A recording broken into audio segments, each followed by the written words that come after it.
Hi, this is Vivien NicUldoon. I'm doing a giant learning project this year, and I've been learning a lot about how to make my work easier to do as I learn how to do it. So I thought I'd share some of this stuff that I've figured out and gathered from people who are really good at this. One of them is I hate threading needles. I do a lot of my stitching when I'm on mass transit or I'm the passenger in a car. So threading needles in a moving vehicle, not easy. So I ordered a couple of threading needle threaders to try out. This is the first one I got, and you can see it's got this little light on it, which seems like a great idea. And then it's got this piece of thin wire on it, and you stick the wire through the eye of the needle. And that's why I'm not impressed with the light, because it glares off of the metal in the needle and it makes it really hard to see where the eye is. And then you pass the thread up through that hole in the wire and pull off, and then you've got it threaded, which seems like a great idea, but you can see how messed up this wire is because it's super delicate. So that happened when it just got caught pulling it back in one of the first times I used it. So it works, but I'm not thrilled with it. I like this guy a lot better, this little hummingbird guy. So this, you flip the beak up and he's got this little metal beak thing underneath. And all you do is you put the needle on first, and you can do this by feel because it's a nice solid piece. You don't actually have to see the eye of the needle. And then you lap the thread over it, and you can pull until it gets caught in a notch, and you pull it off. So that guy's really reliable. I like that one. The next thing that I picked up, this is this is something that Her Grace Ludwiga taught me. I'm forever taking a stitch of something, pulling too far, and pulling the thread right out of my needle. Then I have to rethread it, which makes me super fun to be around. So what she taught me is there's this quilter's trick where you take the thread and you loop it over your finger, and then you basically sew back through that piece of thread like that, and then you pull in your long piece and it locks it, so I can't actually get it off without snapping it.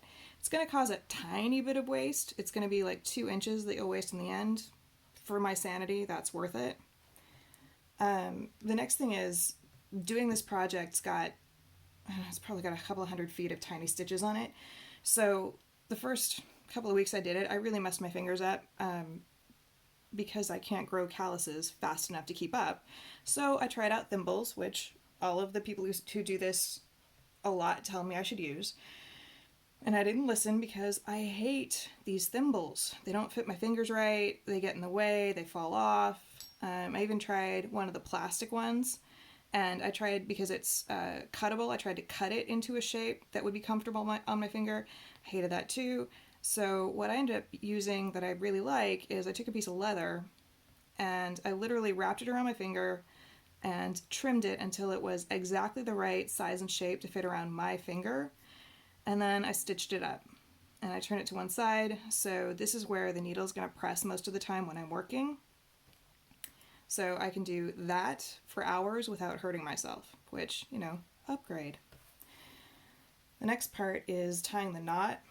So I've been doing this, I don't even remember when I learned how to hand sew, but I've never had to be this careful with my end knots before. So this is how I've started hiding them, because on this, you can see there's these little pieces that I'm stitching down. So I want to make sure that as much as possible, the beginnings and endings are completely hidden.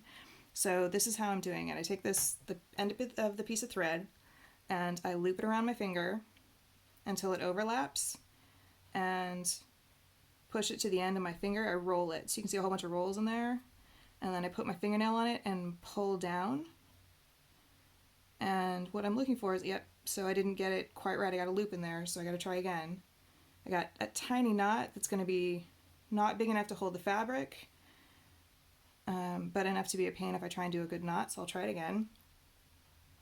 And loop it, and roll it, pull it down, and I'm going to pull the end here, and I got a little loop caught in it, so I'm going to trim that off too. Because what I want is to have no fuzzy ends on this, because I don't want any of it to show. Yep, I trimmed it off. So we'll do it again. This is the super fun part. There's a certain amount of randomness to this because I'm not perfect at it. And sometimes I'll do 2 or 3 of these before I get a good knot. Oh, there goes another one. It's biting me tonight. There we go. Got a good one that time. So I'm going to trim that off right next to the knot. There we go. So now there's nothing there except a knot on the end. And so I ended right there. So I'm going to go between the wool and the leather, and I'm going to push up right next to it and pull, and now you can see it's totally invisible. And ending, so I'm going to pretend this is the end of it as well, because I want to hide the ending as well. So to end it, if I'd done all my stitches and I was out of thread, take a tiny, tiny piece of the wool right next to the leather. I'm not actually going all the way down and up in the wool. I'm going sort of into the middle of it, making one stitch, and then there's usually a lot less thread when I do this. Going back through the loop twice, and then pulling it until it's snug, and then I sneak back through. So I'm going between the wool and the leather again. I'm not actually sewing anything for this.